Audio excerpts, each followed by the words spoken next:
Hi everyone and welcome back to a view from Chelsea. Today we're going to talk about the Man City game. Yes, I normally do shorts for these, however, I think there's just so many things that have happened to go wrong so far in this game that it's going to require a much longer video than a good old 60 seconds. Let's start with the great start that we had. Fantastic work from Jackson, pressing the new young defender for Man City, puts him into real problems, allows him to square it from Madueke, who tucks it away beautifully. I mean, I can't fault him for that. That's what we want to see. Literally minutes later, again, same issue. We get on the break. Palmer puts it through. Jackson, on the other hand, doesn't understand that he needs to hit it first time and just absolutely cocks it up. I can't believe he's decided he doesn't want to hit it. He then decides he wants to pass it back to Sancho. Sancho then decides he's not going to hit it first time, or he's not going to try and take the keeper on, and then decides to play it back. Yeah, it's just an absolute shit show, and I can't believe that we didn't go 2 up, and these are the games where we need to press home that advantage. After we missed that easy opportunity to go 2-0 up against City, we allow them back into the game. We stop pressing, and it's been a feature of our game for the last couple of games where we stop that press up front and it allows teams straight back into the game. Now, I don't know whether this is because this is what Maresca's now decided we need to do, or whether we can't do it for a whole game. You look at the beginning of the season, the teams that we were pressing for a good solid 40-45 minutes. We were making sure we were on top of teams, making sure the teams didn't come back into games, killed them off properly. Now, whether that's a feature of not having someone like Lavia, it's an issue. It's a real issue at the moment, and it seems to be creeping into our game week in, week out. Now, we know Maresca had the dip last year with Leicester, and I think that's partly due to the quality of players he had. I think we've got the quality of players, or we should have the quality of players, that we should be able to press for a good solid 60 minutes without having the real issues of it dropping off, especially with these players being professionals. They should be able to work. The work rate should be phenomenal, and it shouldn't be this issue of pushing for all of maybe 10-15 and then slowing it down again. It seems to be a factor, especially now when we go 1-0 up, that the press disappears and it all seems to be sit back and lay back and hope on the defence, which again has been an issue for all of this season, and we know we can't keep clean sheets regularly, so why would we even think about sitting back and relaxing? Let's move on from that. Again, I've just said about letting teams in, and then we move on to the equaliser for City. I mean, I don't know where Noni Madueke thinks he is on the pitch, but he spends the whole time ball watching. He allows Gvardiol to run off of him. He allows him to disappear. He's obviously not in line with the rest of the defenders, because I think if he was, then Gvardiol's offside and we're all in a good situation. However, he switches off. All the defence steps up and he's left on his own. Defence obviously tries to play the offside trap. No chance of that with Gvardiol. I don't know what Cucurella is doing either when he's tracking back there. I don't think Sanchez knows what he's doing. He's coming out of goal. He's half in, half out, half in, half out. Collides with Cucurella, and that's unforgivable. That should be communication, and they both speak Spanish, so it shouldn't be a problem, really, should it? Let's move on from that, and obviously the Gvardiol taps it away. Not great defending, not great work from the Chelsea backline, but I think Noni Madueke is an absolute shocker on this one. I think he's had an absolute shocker all game. He had an absolute shocker to the back half of the Wolves game, and it took too long to get him off the pitch, and I think they've done it again today where it's taken him too long to get off the pitch. Let's slip into the second half, and well, yeah, it looks alright again for the first 10-15 minutes. Alright, yeah, City had their chances, and they will do because they're City, but to gift them the goal that came, it's a long ball over the top. I mean, that's one. Why are we playing such a high line? I have no idea, especially against the monsters of like Haaland and Foden, who are quick boys. They're not slow. To sit there and then play a really high line and then have someone like Sanchez in goal who just hasn't got a clue. Why he's come for the ball, I have no idea. You can see Chalobah's chasing after Haaland. Chalobah actually gets there, and I think if Sanchez stays in goal, he makes it really difficult for Haaland because he now has a decision to make. Do I have the shot on goal, in which I think Sanchez probably saves it, or do I cross it to Foden, which is not the easiest ball. Foden's already in an offside position by the time that ball gets played. So again, it's a big let-off for Chelsea, or would have been, but we have this massive cock-up of where he's half come for it, decided, oh shit, I'm not going to get there, and now backed off. This is the the 5th time this season, apparently, that he's had an error that's led to a goal. And it's a big error. And now why are we suffering every week with goalkeepers who haven't got a clue as to what they're doing? We have 2 decent goalkeepers out our own. I mean, Georgi Petrovic last season, I thought he would have done enough to secure himself the number 1 spot for this year. Obviously, he gets shipped out on loan at Strasbourg. He's having a whale of a time at Strasbourg. He's been loved and adored by Liam Rosenior. So why are we not bringing him back?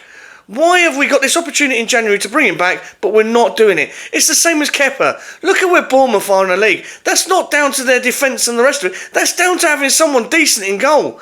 Now, Kepa's not alright. We've had the issues with him in the past. He's a good shot stopper. I think he doesn't come out for that ball. I think he sticks himself on that line and basically says, beat me now. Beat me from a distance.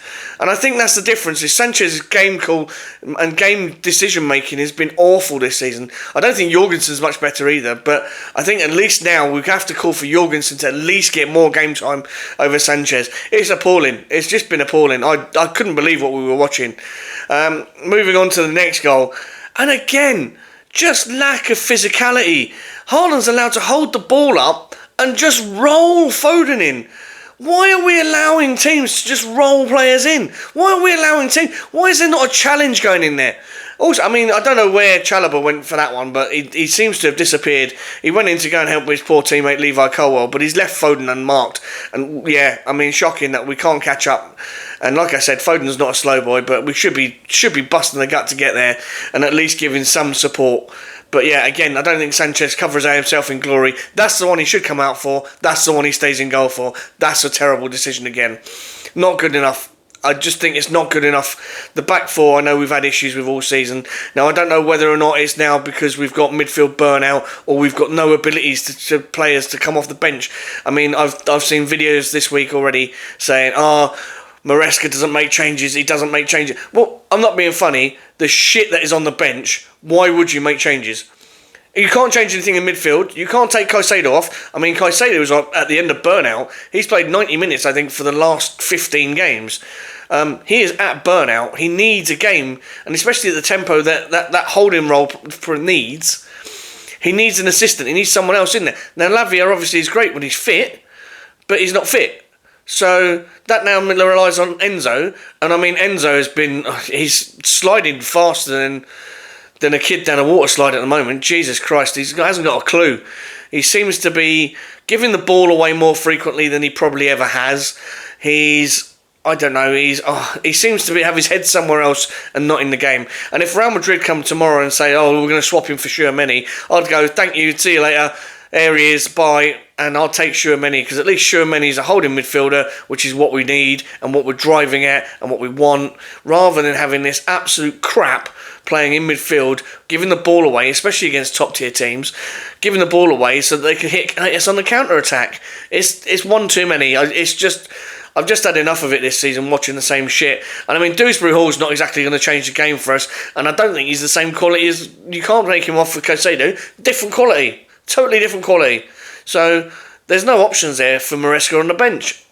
I mean, you're asking Josh Achiampong to come on, if need be, to play centre-back. Now, Tosin's on the bench. Yeah, all right. Tosin, I think, is a good squad member and he's good for rotation. And we've been using him in that situation. Disasi, I mean, I wouldn't even bother. I think he can go off to Villa and have a great time there. Off you go, mate. See you later. Enjoy your time. But I think you're asking Achiampong to try and do something more, especially if they would have had to potentially play him out on the left. I think we should have started maybe Malo Gusto at right wing instead of Noni Madueke. At least Gusto, we know, is going to track back and we know he knows how to defend. But Madueke has just been absolutely shockingly shit for the last couple of games. I'm sorry, I've just really lost my rag with this season. This week has just been enough. It's been the compounding feature of the last few games. And I think Chelsea... I mean, we should have rolled them off the back of their result against PSG. They look really shaky for the first half. They look really shaky. I mean, I've also seen now that Nico Jackson, he consoles the defender. He absolutely rips apart. Why? Why are you doing that? You should be absolutely hammering into him and you should be chasing him down for every ball he gets near him, right? He's a young defender, first time in the Premier League. His first touch is a shit back pass header to Ederson. You get on the end of it and you get a goal scoring chance out of it. Why Why have we not done that for the rest of the game while he's on the pitch? He was on the pitch for 45 minutes at least. Why have we not got at him for 45 minutes before Pep can have a chat with him and sort him out? And then maybe comfort him and maybe say, look, sorry mate, I'm going to have to take you off because it's just not working. Why have we not done that for the whole of that first half? I have no fucking clue. Again, Chelsea just seems to have that poor decision making again. And whatever questions or things come across the pitch from Maresca, they don't seem to be knocking it home. They don't seem to be getting it into their thick heads. I have no idea what's going to happen for the rest of this season if we continue to let 3 points slide out of our grasp like we have done. I mean, all right, the result against Bournemouth, I think looking back now, has probably been a decent result looking at other people's results.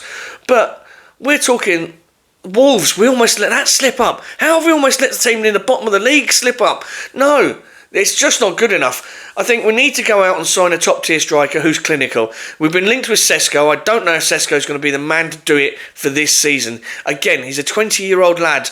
You're asking him to play, 15, 16 games this season now, and have that pressure of having to score regularly in the Premier League for first team? No, I don't think so. I think we should be looking at maybe John Duran and spending that money earlier that I said earlier. We missed out on having him on a cheap earlier this summer. However, I think now we're going to have to swallow our pride and take the cost that comes with it. It's just that, and I think we also need to go out and sign a new goalkeeper. I just think the ones we have are just shit, and there's no point in thinking. I'm not sugarcoating it. We can't wait until the summer. There's no point in having a go about it early doors now. We need to go and sign a top tier goalkeeper. We're not going to be able to sign a top tier goalkeeper during this window. I do think we can do something. We could. And I think it's probably the best shout is maybe send Jorgensen out on loan and bring back Kepa and Petrovic and utilise those two goalkeepers for the rest of the season. I think Sancho should go and have to sit out in the cold for the rest of the season, maybe play it out with the under-21s, because I think the under-21s could probably show him how to do it or two. He clearly needs to go back to school and learn his trade again, because he's absolutely woeful at the moment. So, personally, I mean, that's my opinion, and this is what I'm here for, to show you my opinion.